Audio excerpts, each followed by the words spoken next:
অন্যায় করলে অবশ্যই তাকে অন্যায় শাস্তি পেতে হবে। এভাবে হত্যা করা কখনোই জায়েজ হতে পারে না। অস্ত্র জমা দিচ্ছে, ট্রেনিং জমা দেয়নি আর কি।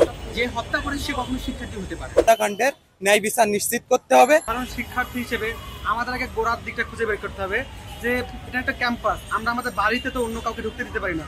তো প্রশাসন এখানে অবশ্যই দায়িত্বহীনতার পরিচয় দিয়েছে যে এখানে বাইরের একজন মানুষ প্রবেশ করছে। এটা প্রথম একটা ব্যাপার, আমরা গোড়াতে যে সমস্যা। আরো একটা সমস্যা সেটা হচ্ছে বর্তমান বা ফ্যাসিবাদ যে চলে গেছে, তাদের যে ক্ষমতার ব্যবহার, সেই লোভ এখনো চলে যায়নি।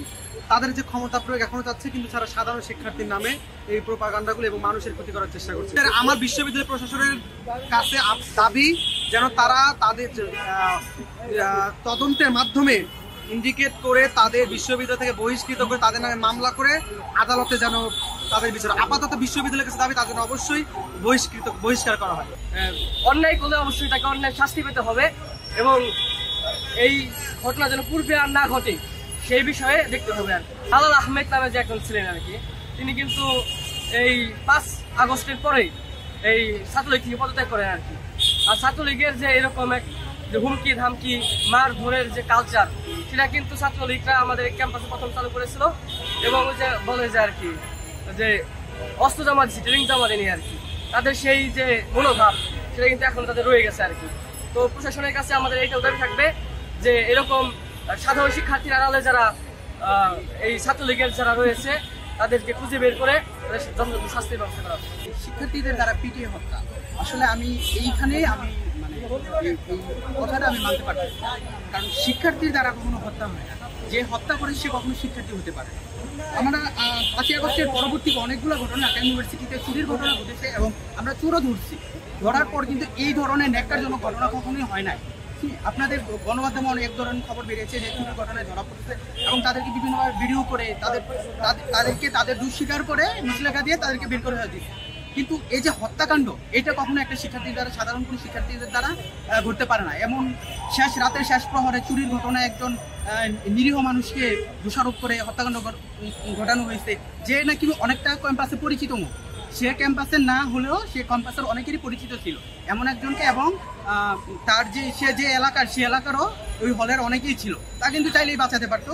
কিন্তু আমি মনে করি যদি কোনো শিক্ষার্থীর দ্বারা এটা ঘটনা ঘটে থাকে তাহলে আমি এই কথার সাথে একমত না। এখানে শিক্ষার্থী ছিল না, অবশ্যই শিক্ষার্থীর বেশে এখানে সন্ত্রাসী লীগ ছিল। এভাবে হত্যা করা কখনোই জায়েজ হতে পারে না। দেশের বিদ্যমান আইন আছে, আইনের শাসন আছে, সেই আইনের শাসনের মাধ্যমে আইন অনুযায়ী তাকে সাজা দেওয়ার ব্যবস্থা করতে হবে। কখনোই আইন নিজের হাতে তুলে নেওয়া যাবে না। তো আমি মনে করছি গতকাল যে ঢাকা বিশ্ববিদ্যালয়ে যে ঘটনা ঘটলো তার আমি তীব্র নিন্দা ও প্রতিবাদ জানাই। এবং এর পাশাপাশি মনে করি যে এই যে এই জায়গায় টানা 3-4 ঘন্টা আবদার স্টাইলে নির্যাতন হয়েছে, একজন ওরা প্রথমে ভেবেছিল যে সে হচ্ছে চোর, কিন্তু সে চোর না, সে ছিল হচ্ছে মানসিক ভারসাম্যহীন। তো তখন এই টানা 3-4 ঘন্টা হলে দায়িত্বরত প্রভোস্ট কোথায় ছিলেন, আমাদের ক্যাম্পাসে এত প্রক্টর আছেন, অ্যাসিস্ট্যান্ট প্রক্টর আছেন, বিসি আছেন, অনেক দায়িত্বশীল কর্মকর্তা কিন্তু অভাব নাই। এটা কেউ কি ছিলেন না এদেরকে আসে আটকানোর মতো? সাধারণ শিক্ষার্থী কখনোই এরকম কাজে লিপ্ত হতে পারে না।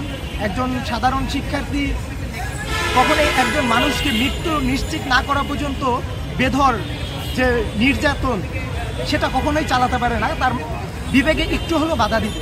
তাই আমি একজন সাধারণ শিক্ষার্থী হিসেবে এটা বলতে চাই, আমি কখনোই ওই জায়গাতে থাকলে আমি একটা মানুষকে এভাবে পিটিয়ে মারার পক্ষে কখনোই থাকতাম না এবং বিষয়টাকে প্রোটেক্ট করার চেষ্টা করতাম।